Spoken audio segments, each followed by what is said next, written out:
Yeah. This thing also comes with wheels, so you can move it around your deck. Yeah, You don't have to pick exactly, it up. exactly. Another convenience for sure. There's also a drain in that to keep that water levels where it belongs, isn't it? I didn't have any problem with riprap. No, like I said, the drain, ultimately, if you're going to drain it, it keeps, there's a snorkel-like straw that comes up that's about a 2-inch tube, and so you would evacuate through that, either by stabbing the old turkey baster in there, if that's what you have, or by using an electric submersible pump and sucking it right out of there, siphoning it out of there, so that you can clean it precisely. So with the Garden of Ease, the way that it works, again, is there's a submersible water pump, raises the water level, which cascades across the net pots, which the plants are in, and they absorb, and the plants grow that way. With what you feed this, again, since it's not the most accessible to the reservoir, because the plants will be growing out of here, and once they are, you have only this middle hatchway with which my hand will fit to access. So typically, the same way. You're going to operate on a weekly basis. You're going to fill it up in 1 week. Halfway through the week, it's going to be diminished by 50%, at which point we would top off with fresh water only. And by the end of the 7-day period, you know, of course, assuming that you have aggressively growing plants, you then would refresh the entire basin. You know what I mean? I have seen people open this hatch, attach a tube, and turn the pump on to evacuate all the old water out. It works very easily, so that's a very good method. Pros and cons with this system. Pros, you're helping the community by purchasing it through Hydro for Hunger. It's a very inexpensive and thrifty system. It's a very easily understood inner workings of the system. And again, with the terracotta, it kind of looks like a normal pot, so you can put this right on the patio, so it's very aesthetically pleasing because of that. Some of the cons would be that if you're growing indeterminate tomatoes or dwarf citrus or something very heavy, eventually you're going to start to see a weighted down pressure upon this plate. So typically you would go with single season plants in this. Do they make bigger ones of those, Ted? They do have larger ones of this, but they're typically segmented into chambers, kind of like a honeycomb. So you would do 1 plant per chamber, all the chambers attached via the basin. I do want to say about Hydro for Hunger. Hydro for Hunger teaches women in underdeveloped countries how to feed themselves by gardening, and they're able to then become less dependent, Exactly. and they can bring money in, feed their families. Okay. The next thing, let's see, is the deep water culture. And again, the way that it works is through capillary action. You typically have water in the basin, so close that the roots are actually in contact, dangling from the net pot, where it will draw the nutrient to the plant. With this one, you typically have a spare bucket, and it's again on a weekly plan, where you would fill it, it would utilize it, you would top off halfway through the week, and then by the end of the 7-day period, you would dump and refresh. And the way with this one, you would just take the lid, put it into a plain bucket, then you can pick this one up and toss it into the tub, dump it out in the yard, what have you, and then refresh it and start again for a new week. You know, with any hydroponic method, you're typically refreshing on a weekly basis, and you'll notice that if you're purchasing nutrients, that you'll see the recipe schedules are typically on a weekly feeding schedule. And again, that's just trying to keep up with the timeline provided for you with the plant. If it's a 45-day plant, then you know how many weeks you have to go through to get there. It's a 60-day, and so on and so forth. Pros and cons to this system. Well, a big pro is that it costs almost nothing to set up. Almost nothing. You could take a cutting, put it right into this system. I'm sure that all of us have a bucket somewhere at the house, or a pail. The lids, again, this lid I want to say retails for $5.95. So very thrifty. It's going to last forever. It's very, very tough. The cons would be that, again, with a passively feeding system, relying on capillary action, you're going to get slightly less aggressive growth. This year I went to a system kind of like the other one there. How do I word my question? It's a 10-gallon tank, and before I was playing with less water. Does it matter, and I'm sure it does, but I don't know how to determine how much water you need for the size of the plant? How long those nutrients will last? Okay, so typically, like anything else, regardless of the basin size or the reservoir size, you're planning on depleting it all in 1 week. So if I have 5 gallons of reservoir and a tiny, teeny plant that's not going to use 5 gallons, then I'm only going to fill it up halfway, or I'm only going to make the nutrient strength appropriate for a plant to use in 1 week's time. I've noticed this summer, when I had a heat, I was filling it every 3 to 4 days. I'd only let it get halfway down, and it's sitting in a cold garage right now, and I'm not losing hardly any water. Evaporation So is one of the yeah. things we have to watch for, especially in June, July. So, yeah, evaporation, especially if you have open containers, any open surfaces where light can hit water, you're going to get a greater evaporation and get greater humidity in the room, so definitely be aware of that. Definitely be aware of that. With the water farm, this is an actively feeding hydroponic system. Same deal. You're going to set it up for 1 week at a time. Halfway through the week, you're going to top off with water, watching your water level indicator tube to make sure that your water levels are right. You don't want to swamp the plant, and you don't want to give it too little. So, this one, some of the pros are that since it actively waters all the time or on a timer, depending upon which plant you're propagating, that it's going to grow slightly faster. Again, plants are like people. If they have a regimen and a schedule, they know when they're going to get their chow every day, they're going to go through their functions a lot more fluidly. So I really, really recommend these water farms. They're probably one of the best-selling units on the market for the last 20 years. They're very great. Moving on to the flood and drain table. One of my favorite methods. This is what's right behind Anthony, a giant flood and drain table. So this one, again, works from flooding from below to where all the plants are in the top table, are surrounded by water, giving them an ample amount of time to absorb that water before it backwashes and returns to the control. With something like this, you're going to typically plan on the size of plants that you're growing as well as the variety, because they have to fit side by side. And again, we discussed that if plants are too close, they don't have good enough spacing, you'll have limited production where they're commingling, if you will. So, pros and cons. This is a great system. It's going to last 20 years. These plastics are UV resistant. They're super tough. Super, super tough. Better than any of the totes that we have at the house. So it's going to last. It's going to really aggressively propagate because of that flood and then the complete lack of water, which as the water recedes, it's drawing air through the substrates and through the medias to really oxygenate the root zone.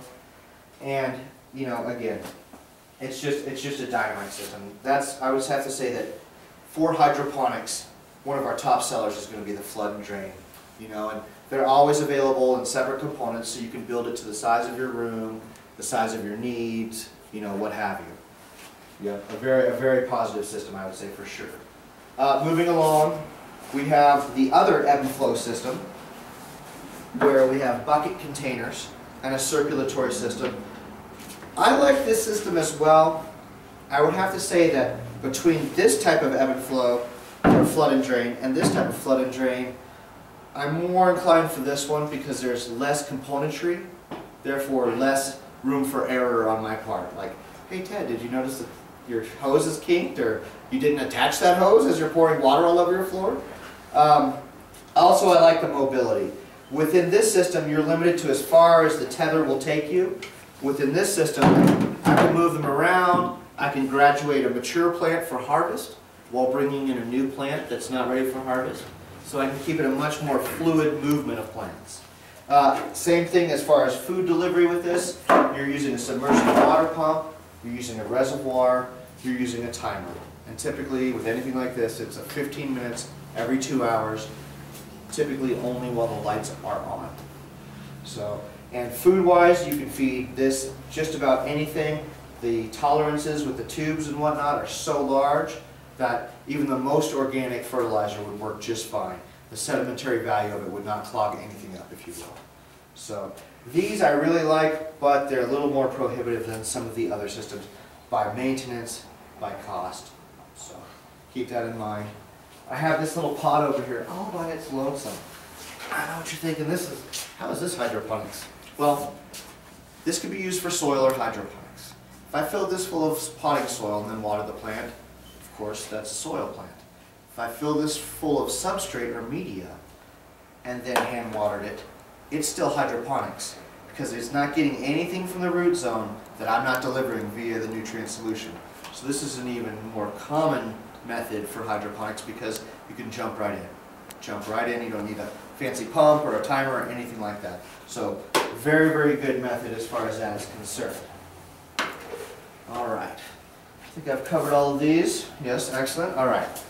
Let's return our focus up here, my friends. And real quick, I just want to give a shout out. The young lady in the back that just joined us that was speaking about roses, this is Pam from Pam's Gardens in the back. So, yes, exactly. Let's see. Okay. So let's talk a little bit about solutions and maintenance used with a hydroponic system. Again, the frequency. This is a very important thing. You want to maintain a constant frequency. And what that means is you're always feeding the same amount of water at the same time. Typically I use Sunday as my day. It's my freest day as far as my schedule goes. So every Sunday I know that I'm going to either add a freshwater top off to my systems, or I'm going to completely drain them and start over with full strength of nutrients. Something else I wanted to touch on, let's see, do I have my fertilizers? I do, splendid.